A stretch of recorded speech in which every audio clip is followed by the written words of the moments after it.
ప్రభు అయిన యేసుక్రీస్తు నామములో దేవుని ప్రియబిడ్డలందరికీ శుభములు. హెబ్రీయులకు రాసిన పత్రిక 11వ అధ్యాయము 6వ వచనం, విశ్వాసం లేకుండా దేవునికి ఇష్టడై ఉండుట అసాధ్యము అని చెప్తున్నాడు. ఇది కష్టం మాత్రమే కాదు, అసాధ్యం అంటున్నాడు. అంటే అవిశ్వాసము, అపనమ్మకము అనేవి దేవుడు చూసి చూడనట్టు ఊరుకునే చిన్న పొరపాట్లు కాదు. ఇది దేవునికి మనిషికి మధ్య ఉండవలసిన సంబంధాన్ని చిన్నాభిన్నం చేసేవి. ఇవి భయంకరమైన పాపం. ఒక మనిషి దేవుని నమ్ముకున్నాను అనుకుంటూ తన మనసులో వెలుగుకి, దేవునికి చోటు ఇవ్వకుండా చీకటిని, పాపాన్ని కోరుకోవడమే.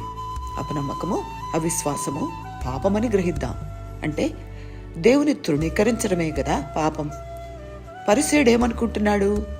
పరిసేడు అనుకున్నట్లు కూడా కొందరు, నేను ఆ పాపం చేయడం లేదు, వారిలా వీరిలా నేను బ్రతకడం లేదు, కాబట్టి నేను పాపిని కానే కాదు అనుకుంటుంటారు.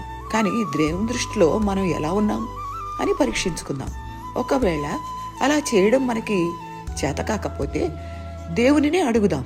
దేవా, నా జీవితం ఎలా ఉందో, నా లోపాలేమిటో నాకు తెలియచేసి నన్ను సరిచేయి తండ్రి అని మొరపెట్టుకుందాం. సరిచేసుకుందాం. ఎందుకంటే సమయము గతించిపోతా ఉంది. సమయం ఉండగానే మేలుకొని నిద్రావస్థ నుండి బయటపడదాం. 1వ వచనంలో 11:1 విశ్వాసము 2 సంగతులను సత్యాలుగా స్వీకరిస్తుందని చూశాము కదా.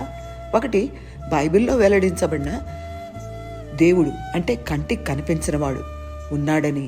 2, తనను హృదయపూర్వకంగా వెదికే వారికి ప్రతిఫలం ఇస్తాడని, అంటే నిరీక్షించేవి. వీటిని మనం నమ్మాలి. దేవుడు ఈ 2 సత్యాలను మనకు బైబిల్లో బయలుపరిచాడు కాబట్టి విశ్వాసం వీటిని స్వీకరిస్తుంది. దేవునితో వ్యక్తిగత సంబంధంలో ఉంటూ నమ్మకంలో స్థిరపడడానికి సహాయపడుతుంది.